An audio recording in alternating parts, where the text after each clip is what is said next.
So we realize that Dark Phoenix came out this past week, but we still have one more team up movie to review, and then we will get to Dark Phoenix and Logan next week.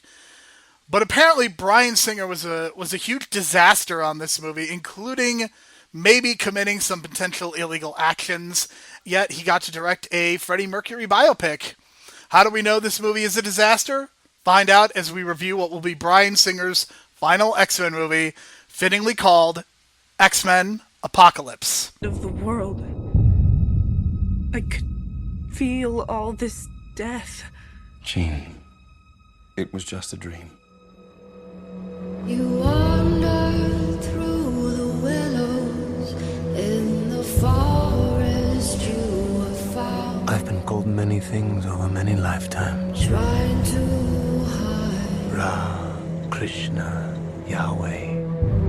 Ever since the world found out about mutants, there have been secret societies who see them as some kind of second coming or sign of God. They believe that tens of thousands of years ago, an ancient being was born, the world's first Mutant. You are all my children. And you're lost. Because you follow blind leaders. But I am here now. I'm here for you.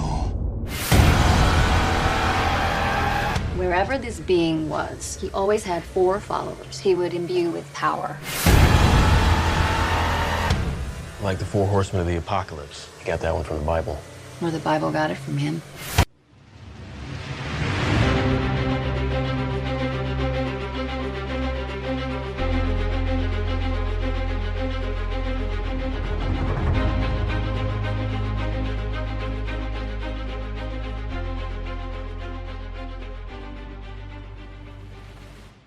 This is the Superhero Pantheon. On this podcast, we take one superhero film a week and decide whether it should be in the Pantheon, the pile of shame, or somewhere in between. My name is Jerome Cuson. You can find me on Twitter at JeromeC1985. You can find additional episodes of this podcast through Apple Podcasts, Stitcher, Spotify, and all of your favorite podcast apps through the real world. We strongly encourage you to leave a 4 or 5 star review so as to help people discover this show and the great work that the folks at the real world are doing. If you would like to interact with us or send feedback, you can do so in 2 ways. First, send an email to superheropantheon@gmail.com. Second, find us on Twitter at Hero Pantheon. My co-host for this week and every week will be Brian DeBrain. He can be found on Twitter at Brian DeBrain. And Brian, I believe that this movie is best summed up by the director himself, Bryan Singer, when he described X-Men Apocalypse as a big monster of a movie. Yeah, and it didn't help that, like, right off the bat, when you see the trailers and everyone starts comparing Apocalypse to Ivan Ooze from the Power Rangers movie, it's not a good sign, man. And I try to give the benefit of the doubt, because I was like, maybe they didn't finish the makeup, maybe it's the CGI that they're not finished, but it ended up looking a little worse than I thought in the final cut. So I don't know what they were thinking in terms of the look of this character, but they really didn't think it out too much. And then all these other things tying in with the script about, everything didn't really add up too much in this movie. It kind of came off kind of bland. But if I were to kind of compare and kind of rank, I'd probably enjoy this more than X-Men 3. I don't know. It was funny. I was watching X-Men Apocalypse in theaters. I remember not hating it, not loving it, falling somewhere in between. But watching this again, it was a pretty brutal experience. Not only is this movie 2 hours and 20 minutes, but there are 2 particular sequences in this movie that I think could have very easily been deleted. I'm, of course, referring to the prologue where we get to see Apocalypse be created, and it kind of felt like something out of the Mummy movie that was made in 1999 and not something out of an X-Men movie. Felt very superfluous. And there was a sequence with William Stryker. They felt like they had to shoehorn him into this movie, I guess, after he was in Days of Future Past. So it is extremely frustrating to me that they had these 2 extended sequences in this movie, and that ultimately it just felt like Apocalypse got both short shrift, and there was so much makeup that it was very hard for Oscar Isaac to perform. Because whenever I think of Apocalypse, I think of this very theatrical character, and I think I cannot help but now compare what Oscar Isaac did as Apocalypse to what Josh Brolin did as Thanos. And Josh Brolin absolutely nails that performance. And as much as I am a fan of practical effects, I almost wonder if Apocalypse would have been better as CGI creation. I thought the same thing, and then because the way they do it, and you see the behind the scenes footage of Infinity War and Endgame, he's basically wearing a helmet. He doesn't really have much makeup on. They just have the dots on his face for the motion capture. That probably would have been better off. I mean, as much as I love practical makeup and that kind of thing, it did really hinder the performance, and it sucks because Oscar Isaac is a really great actor. He's done some really underrated performances as well. And this is like right after Force Awakens, right? So this was kind of like a hot period for him, and it kind of lowered him a little bit, and it sucks. But I don't know. Just to be kind of compare it to something kiddish and cartoony as Ivan Ooze really kind of hurts you and the movie. So. Absolutely, and Bryan Singer chose Apocalypse as the antagonist to examine the origins of mutants on Earth. It deals with the ancient mutantism, the origins of the mutant state, or the origins of gods and religion. There's a mixture of ancient religion and cultism in the character of Apocalypse. I think those are really interesting ideas, but I'm not sure that those ever come across in a really good way. And Simon Kinberg, the writer, says that Apocalypse is the darkest villain in the series because he does not distinguish between mutants and humans. So one of your complaints was about the war, quote unquote, between humans and mutants. That is not something that necessarily gets addressed here, except for the William Stryker stuff, but the Apocalypse is more just about creating a new world, very similar to Thanos in that way. Among the contenders to be cast for Apocalypse are Tom Hardy and Idris Elba. I don't really have a particular viewpoint. I don't think Oscar Isaac is good in this movie, but I don't necessarily think that Idris Elba and Tom Hardy would have been any better, because I think the role itself, the way that it was constructed, was very flawed. And Bryan Singer called this the kind of a conclusion of 6 X-Men films, yet a potential rebirth of younger, newer characters and the true birth of the X-Men. A lot of these quotes that I'm reading to you sound very confusing, and I think that is very representational of my feelings on this movie. This is a very muddled and confused movie that cannot seem to settle on either characters or a storyline. Yeah, and that also has this idea that, like, everything seems to happen every 10 years, like, on the dot for some reason. Like, I don't know why they have this idea in this universe that everything is, like, 10 years apart, these specific events, and that they have to, like, I don't know, do stuff at that exact moment. Like, how come Quicksilver didn't join the X-Men later on? Or earlier, like way earlier? Why did he have to wait exactly 10 years to the day of the freaking attack from 73? It makes no sense. He should have just been an X-Men already.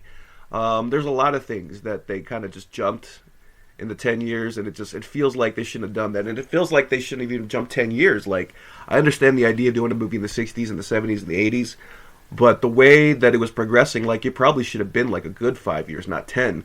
Because now we're dealing with this idea that they're trying to sell us that Xavier wants a school, but he doesn't want a team of, like, X-Men, right? Like, they tease that idea in First Class about having a team of X-Men.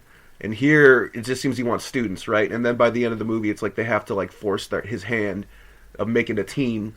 And they never really actually, make a big deal about that idea, which seems like a good concept to kind of, like, play with and have some good dialogue about whether or not having a team or just having students or whatnot, but they kind of just brushed over it, and then by the end, that's what, Bryan Singer's trying to say, is like, this is like the birth of the X-Men, because at the end of the movie, you actually have the X-Men team, you know what I mean? So, we didn't get that at the end of Days of Futures Past. It was just kind of like this resolution, and then this open, free space of what to do with this new timeline. Here, they kind of just wanted to make the X-Men team at the end, even though they kind of should have had it just right from the start and already had them established, I think. In thinking about some of the casting decisions and other decisions that get made, finally James McAvoy got to shave his head and become the Charles Xavier that we all know and love. It is something that he had wanted to do so desperately, and he finally got to here.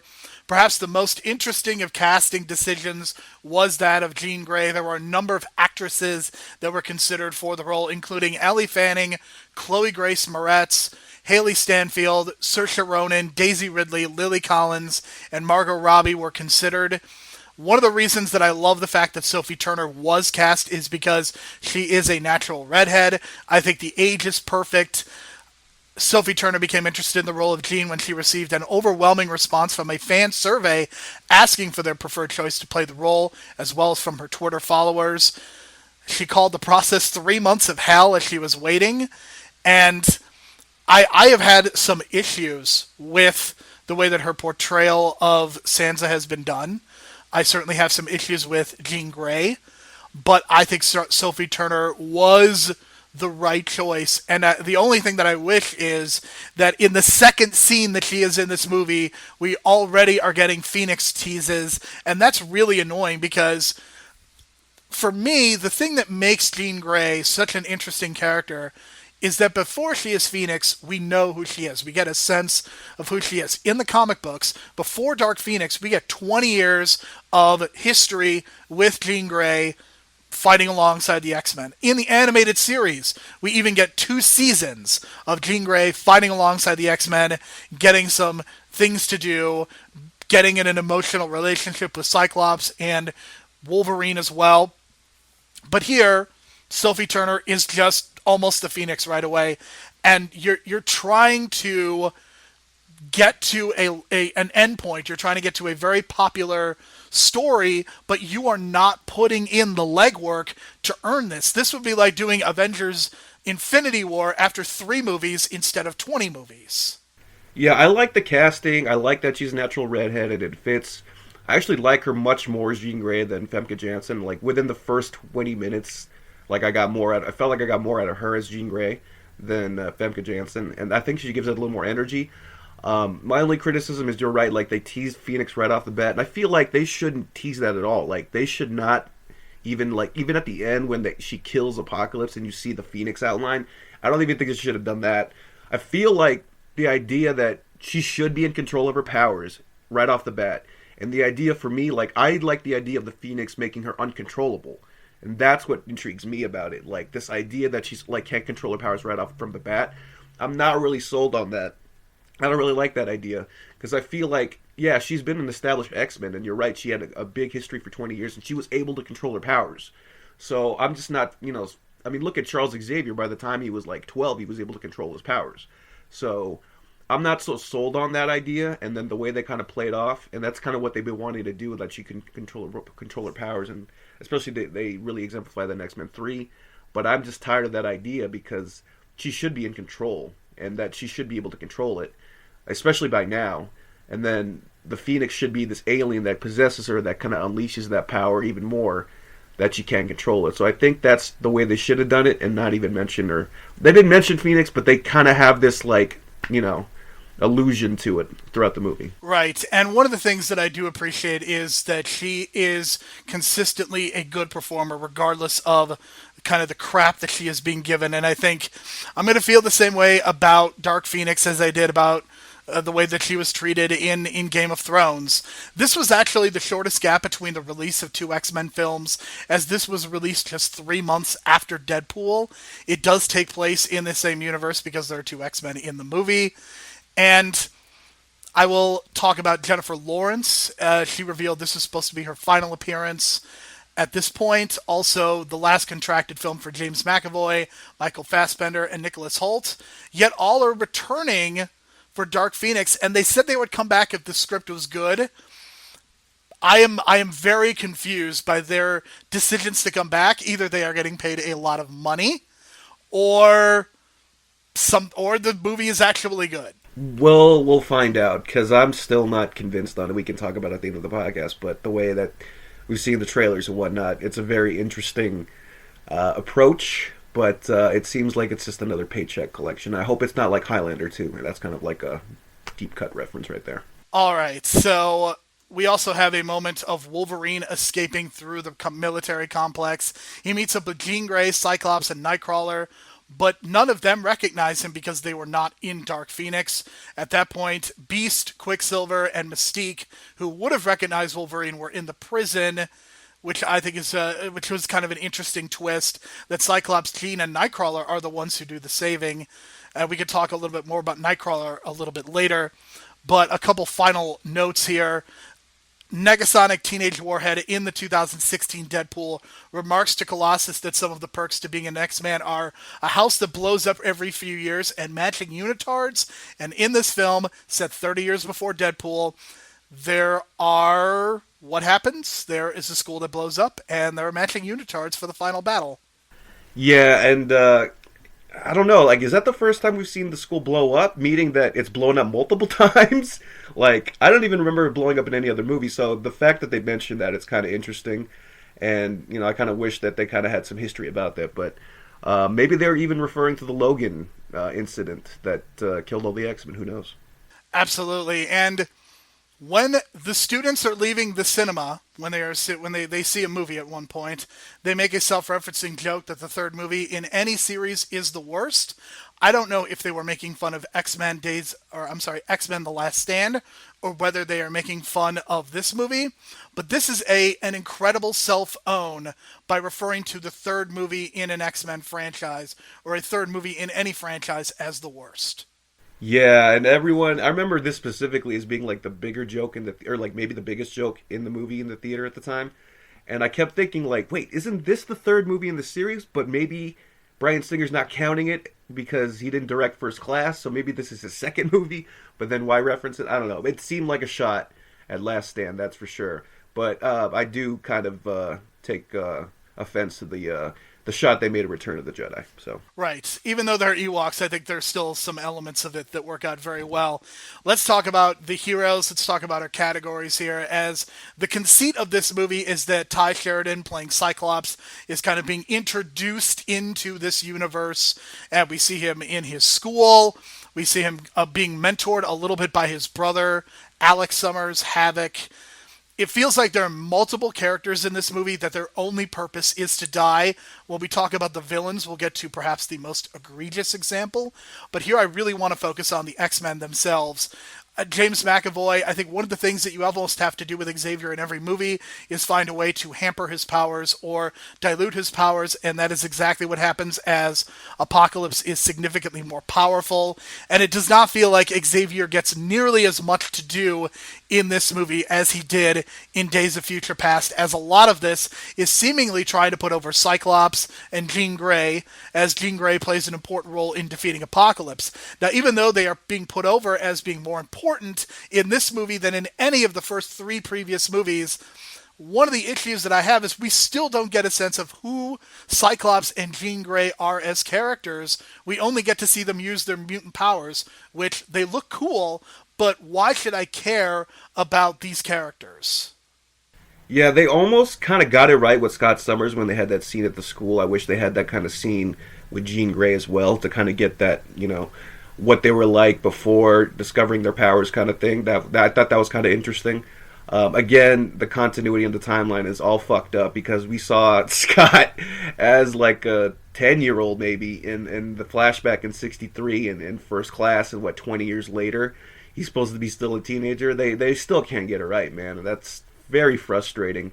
Havoc is supposed to be in his 30s, yet he looks like in his early 20s, and I don't know if that's because the 80s hair or whatnot, but again, the whole aging thing between the movies, really, you kind of see it here, and it kind of frustrates me here, because, like, it doesn't add up, and even James McAvoy seems like he should look a lot older, but again, they didn't bother to, like, add any extra makeup and age him 10 years. Like, he still seems like he's in his 30s when he should be in his 40s in this movie.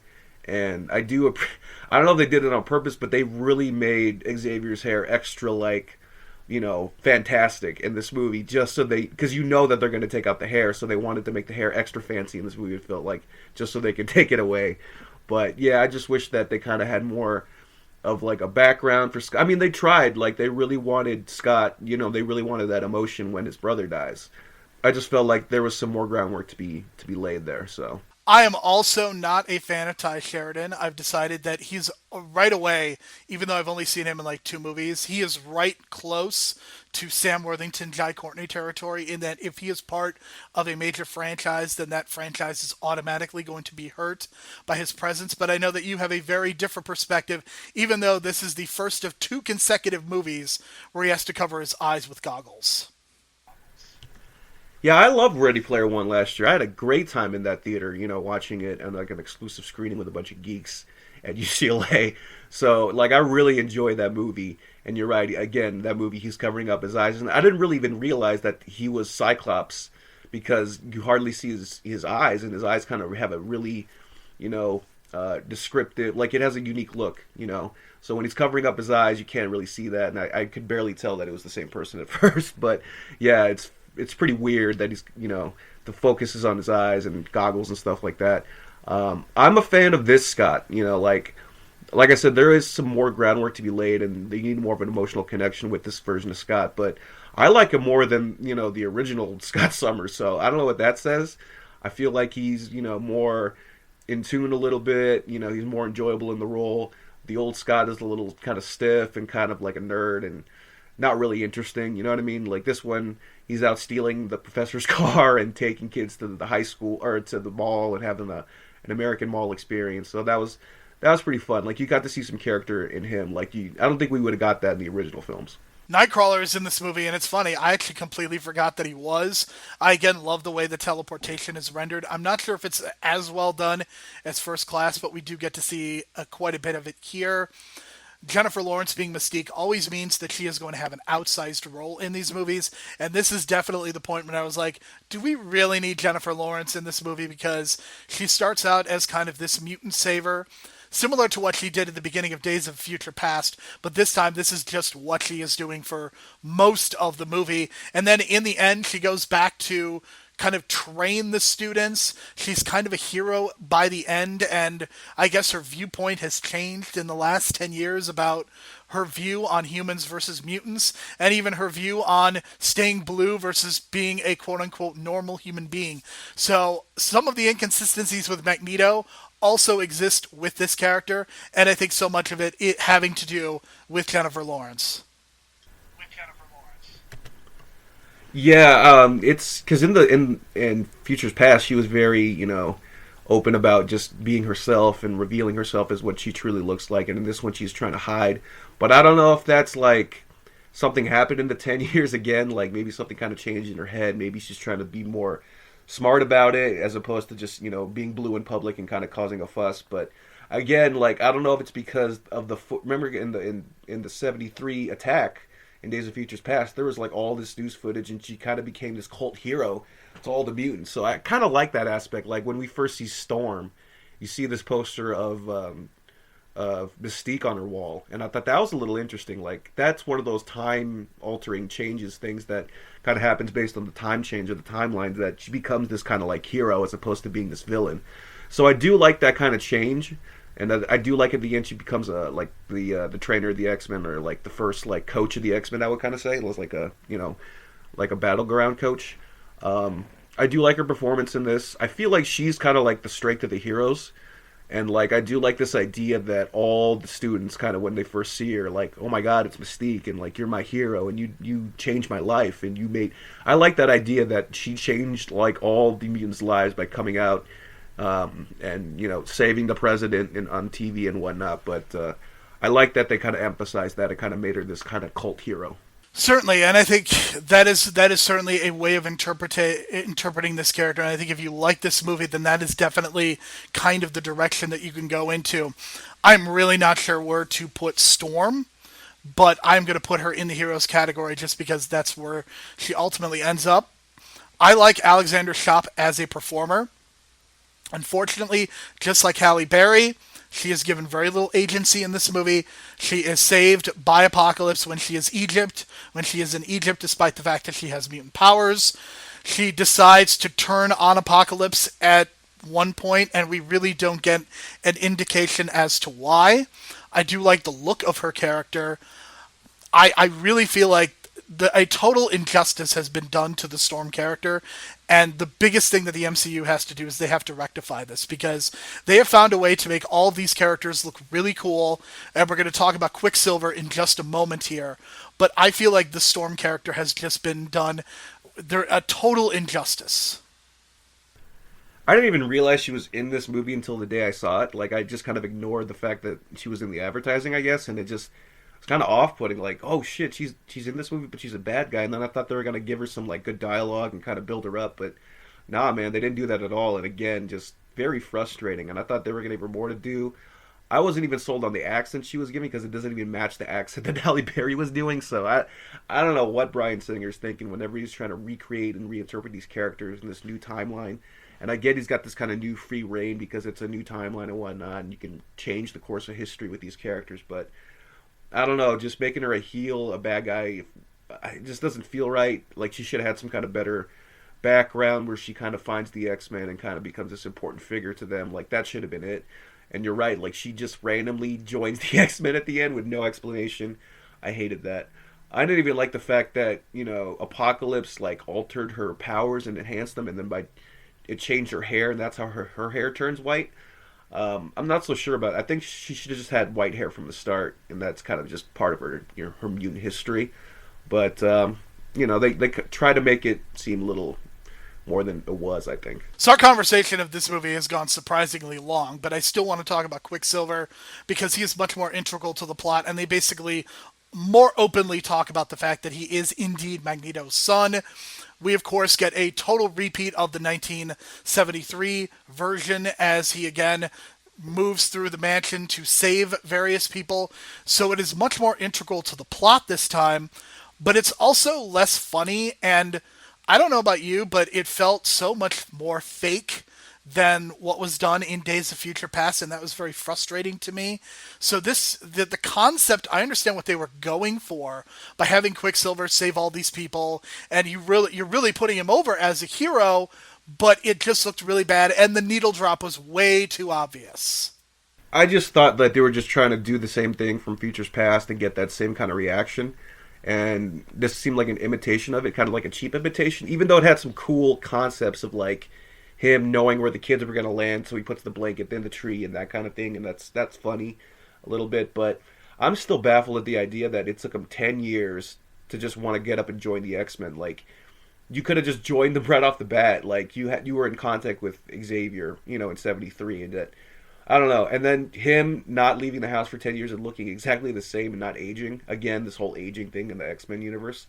That also frustrated me, and it doesn't feel like all of a sudden he just decides to join the X-Men on the 10-year anniversary of the day that Magneto tries to kill Nix. I don't know. It just feels wrong, and he should have just been an X-Men right off the bat. Like, at the beginning of the movie, it should have just been established that he joined them a while ago and that he's part of the X-Men group or whatever. So for me, the heroes are just very muddled throughout, and even though there is an attempt at character development, I don't think it's very successful. And I think that is represented by the fact that there are multiple spaces where there were scenes that shouldn't have been in this movie, scenes that should have been in this movie. So I am settling on a score of 5. This might be a little controversial, but I'm going to give it a 7 just because I feel like it gave me what I wanted at the end. Like, I finally wanted to see like an X-Men team put together with some decent costumes, and that kind of popped me a little bit. I like what they did with the the Mystique character, making her this like cult hero that I kind of didn't really expect. I do have the criticism with all the other characters, though, but I did enjoy this version of Jean more, and I do enjoy this version of Scott more. Not Storm, though. So I'll give it a solid 7, just because I feel like it didn't go off the rails. Like, to me, a 6 or a 5 is like something where you're just totally not rooting for the heroes at all. But in this one, at least I was still rooting for them. And it's funny you mentioned those costumes. I really like the costumes too because they seem to at least have a little bit more color and they seem to vibe with kind of the 1980s X-Men. But then those costumes are nowhere to be seen in Dark Phoenix. Part of that may be to do with budget concerns, and quite frankly, I think Dark Phoenix looks a lot cheaper, but we are probably not going to see those costumes, so I think that kind of is going to affect my viewpoint of the ending of this movie. God, I hope not. I hope the MCU just learns and gives us the suits that we want from the comics in the 80s and 90s, man. Those bright, vibrant colors. I've talked about it before. Just give it to us, man. Absolutely. Let's talk about the villains. I do not like Apocalypse in this movie. I think the fact that he looks like Ivan Ooze is genuinely hilarious to me. I don't like his dialogue. He's like talking in a whisper the whole time, and it just doesn't really vibe with the version of Apocalypse that I'm both used to and the version of Apocalypse that would seem to be a threat to everyone else. There's also a point when he seemingly just thinks in his mind to kill a bunch of humans, and the question that immediately came to mind is, why doesn't he just do that all the time? So I think this movie also has kind of a power problem with Apocalypse, and I wish that the rules had been more clearly delineated. Like, at least with Thanos, yes, he is a powerful dude, but the only way he could do magical stuff is when he gets all of the stones. In this case, Apocalypse powers are very unclear throughout. As far as some of the other supporting villains, we have to talk about Magneto. I absolutely hate the fact that they gave him a wife and daughter specifically so both of them could be fridged by the same arrow. And Magneto, and apparently this line was improv. It was not even in the script. And he shouts into the sky, "Is this what I am?" This, I hated it so much. And worst of all, there's a fucking farm in this movie. I mean, his acting in that scene is incredible, but the second time around, I was just like, God damn it. Why are they doing this to him, man? Like, after all the shit that he goes through, like, I feel like the writers like to torture the Magneto character and just like to see him suffer. And then wonder why, like, oh, how come he's so angry? And then, the audience is like, I don't know if they want the audience to side with him or not, but man, I just feel like they did the character wrong in this. And looking at this, the second viewing, it just feels like they fridged them, and then not only that, just the whole reason that the cops go after him in Poland, right, is because his coworkers out him as having powers, right? Because he saves the dude from dying. So what does he do? After that, his wife and kids die, he goes back to where his work is, and then decides to kill the dude anyway, and all the other dudes.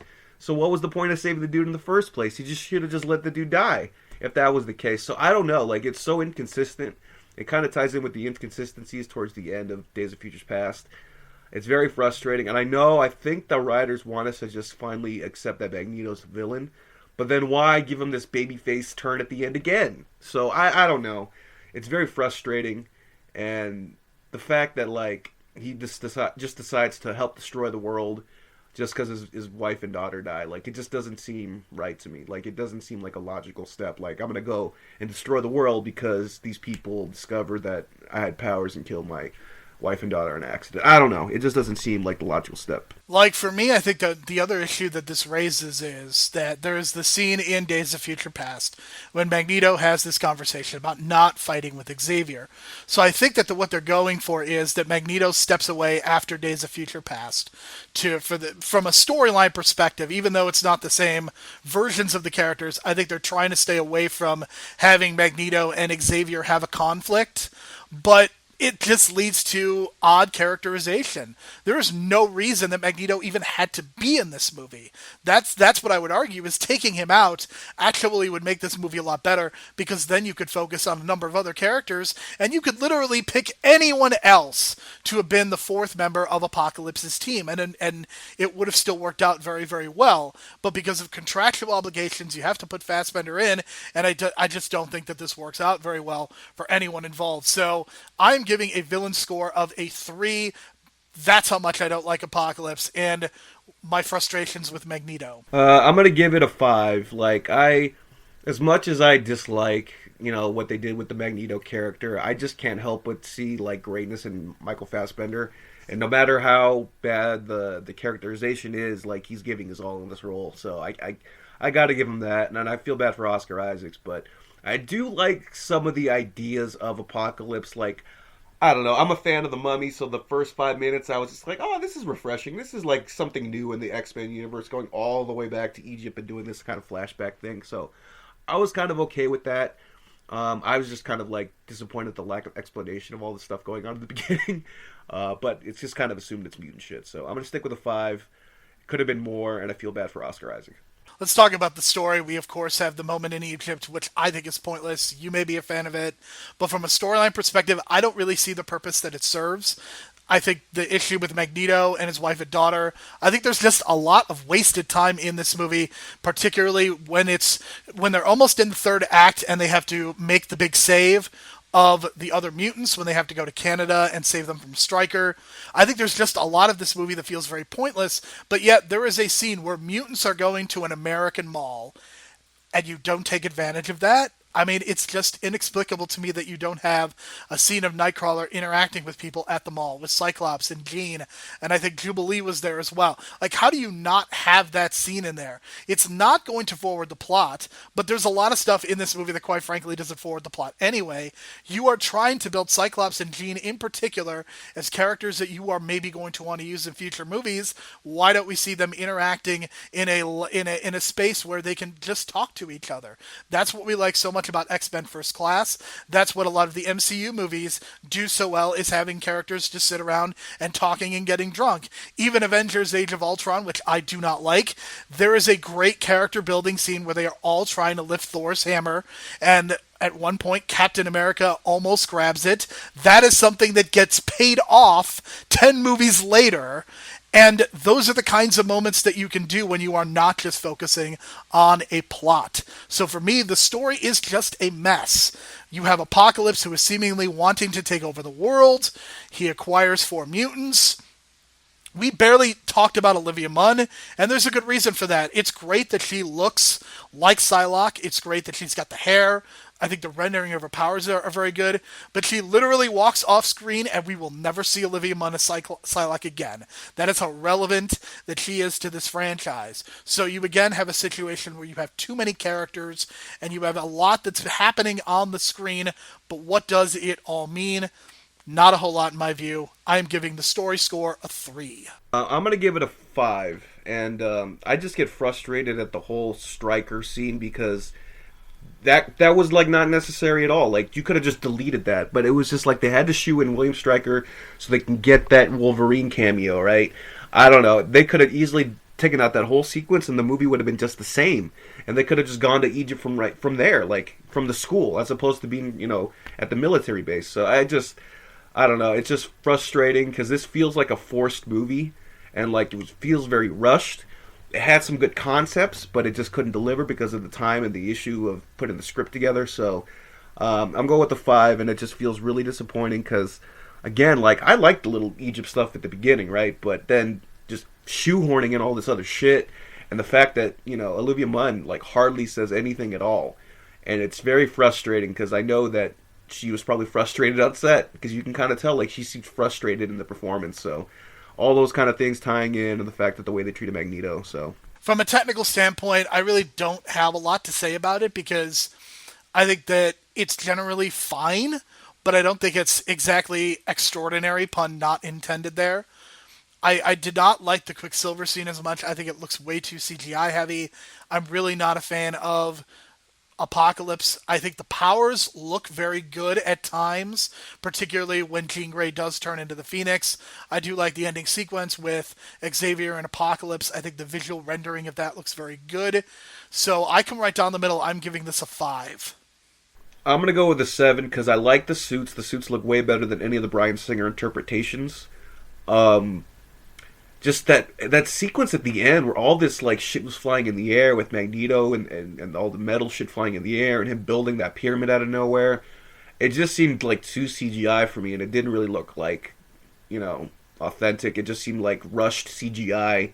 And that whole sequence at the end where everything's flying in the air and all this shit's flying in the air, and then we're going back and forth between the inside of Xavier's head fighting Apocalypse. It was just a little too much, so that kind of hinders my score. Like, I'll give it a 7. The soundtrack is nothing. It's not as good as the other soundtracks for some reason. It doesn't stand out, and I don't know what it is. I don't know if it's just they couldn't come up with a good like Apocalypse theme to kind of, linger throughout the whole movie. But it just kind of seems like they were using the basic X-Men themes to kind of get us through it. So, all right, let's talk about the legacy of this movie, which I think it's pretty cut and dry. I don't think this movie is regarded very well by a lot of people, and I think that there is a lot of people that actively hate this movie more than almost any other in the franchise. I'm not sure if I'm willing to go that far. I still think X-Men Last Stand is much more worth detesting, but I don't think this movie is very good. I think Bryan Singer's behavior also hurts this score because the fact that he was kind of an absent director, I think, hurts the vision of this movie. And I think the other thing that is so disappointing about this is that we are going to end up with another Phoenix movie that isn't very good and is going to kind of send this franchise out on a very down note. So my legacy score, I came up with a 4. I'm going to go with a 6 because, my consensus is that when people left the theater, like, it wasn't like a hate of this movie. Like, even like looking back at all the discussions I had with my friends when this movie came out, there was not a lot of hate. It was just like disappointment. What could have been some, just the way they treated Magneto. But to me, they could have done a lot better. I don't know. A 6 seems about right to me because, like, we're still feeling the effects of this movie because now we have Dark Phoenix coming out. Like, if this movie was a total bomb, I don't think we would have got Dark Phoenix. So that kind of has to influence something. So I'm going to stick with a 6 for now. In hindsight, it might go lower over the years, but I guess that depends on the success or failure of Dark Phoenix. Well, regardless, this movie is not going to go either into the pile of shame or into the superhero pantheon, because my score is a 20 and yours is significantly higher at 31. And I think it's just because, like, this feels like a rental to me, like a movie you would rent, not buy. And that's okay. Like, you can have that kind of feeling on some movies. It's not like utter trash to me. Like, maybe it seems like kind of trashy to you at times, but this feels like it's a decent rental. Like, comparing this to Last Stand, like, I enjoyed this way more than Last Stand. And, you know, I don't know if that says a lot, but that's kind of how I feel about it. I think X-Men The Last Stand has a lot lower lows, but I think the issue that I have with Apocalypse is it's just very consistently mediocre, and for me, I guess that's the difference between the two of them. And I don't think that you have like a centerpiece performance that really helps it at all. Like, even in The Last Stand, I think there were at least some performance moments that were decent. Here, I'm not sure if you're really getting that, because James McAvoy really wasn't allowed to do that. Michael Fassbender really was not allowed to do that. So I think that's one of the reasons that I come down much more harshly on this film than you do. This is probably going to be one of our biggest point disparities, but regardless, X-Men Apocalypse is not regarded nearly as high as some of the other X-Men movies, but I think we've also established the fact that this franchise does have some very, very good movies, and as we put 3 into the pantheon. Yeah, it's the highs and lows, you know what I mean? And that kind of ties in with, like, this, I don't know, I kind of mentioned it last week, but Bryan Singer has this idea that he can go from movie to movie and kind of change things based on what he wants to see for that movie, and it doesn't matter what the continuity is in his head, like, he's just going to ignore it. So that's kind of the frustrating thing, like, this, the continuity issues, I feel like if this was an MCU kind of production, like, they would have that kind of tight-knit and fixed, you know what I mean? So that's kind of the difference, I feel, is that, like, he's not aiming for this continuity, and then everything kind of gets confusing and muddled when you kind of compare the other movies to it. All right, let's get to the burning questions here. Based on what you've seen, who is a greater threat, Ivan Ooze or Apocalypse? You know, I really had to think about this one, and I have to say it's slightly more with Apocalypse just because I think he's got more powers, but it's just so funny that, you know, to think about it, like, Ivan Ooze also was asleep in some kind of pod and had to be resurrected by some group of evil people, and then, you know, oh, I'm going to wake up and take over the world because that was my destiny and that kind of thing. And I thought it was kind of funny that it was both kind of similar, and then, you know, ironically with the whole makeup look. But I'll go with the greater threat of being Apocalypse just because he's got more power. I mean, it certainly took more to defeat Apocalypse, so ultimately I come down on Apocalypse as well. I also had to think about this quite a bit, but the fact of the matter is that Ivan Ooze ultimately gets defeated by a low blow, and for that is totally unacceptable, and I have to go with Apocalypse just based on that alone. But Ivan Ooze, one of the great line deliveries of all time is when he is bemoaning the things that he has missed while he has been asleep, and he bemoans the fact that he missed the Brady Bunch reunion. Yeah, I know. Those little things. But we'll review that movie one day. I know it was part of the bet or whatever, or maybe it wasn't even this exact Power Rangers movie, but I unironically might like that movie a lot, and I don't know if that's because they play Van Halen at the end, and I like that Van Halen song they play at the end because that's one of the most radio-friendly Van Halen songs, but I'm a mark. Absolutely. Why is Ty Sheridan in movies where he has to cover his eyes with goggles? I think it's just a coincidence, man, because from what I've read, that he filmed Ready Player One in, 2016, around the time that maybe that he was done filming with, you know, X-Men. It's a timing thing. I find it so weird, though, because, like, as soon as you figure out, like, holy shit, that's Cyclops from the new X-Men movie, and then you realize, oh, he's got goggles on. It's just so weird that kind of thing happens. Maybe it's just Hollywood. I don't know, but timing is everything, I guess. What was Olivia Munn's purpose in this movie? God, I don't know. Nothing. I mean, they needed a fourth person. I guess she's expressed, you know, interest in playing that role, and then I guess the fans wanted that role of Psylocke in the movie, and because there's this idea in the X-Men movies, man, we got to get all these characters in there to satisfy the fans, but then never give them the proper footing and background, and then you get this kind of performance where she's just bored and then walks off at the end. I think they did it for that one shot when she kind of flies down in her suit. I think that's literally the only reason that she is in this movie. But my goodness, I kind of forgot that she was in it at one point, and I don't get it at all. How is Angel in this movie? Again, this idea that Bryan Singer can just rewrite the timeline and just for the sake of this movie or whatever movie that fits the plot. I hate it, man, because this was so inconsistent. That means that the Angel in X-Men Last Stand was supposed to be born to, 20 years later? No, not 20. Maybe even, 10 years later. I don't know. It's so inconsistent. This is supposed to be the same Angel from X-Men The Last Stand. I don't know. And then he becomes Archangel at the end, or halfway through. But Archangel is, I don't know, he's supposed to be a good guy by the end of I don't know. It just, they fucked up the character so bad. I wanted Angel to be a good guy so bad. I wanted Archangel. I remember having the Archangel toy as a kid and loving that figure and just feeling, so disappointed by the end when they did Angel wrong in this movie. All right, on a scale of 1 to 10, Brian, how excited are you for Dark Phoenix? Now, people are listening to this, and we will probably have seen Dark Phoenix by the time you're listening to it, but when we are recording it, we have not yet seen Dark Phoenix, so just humor me and answer the question. I'll go with a 3. Solid 3.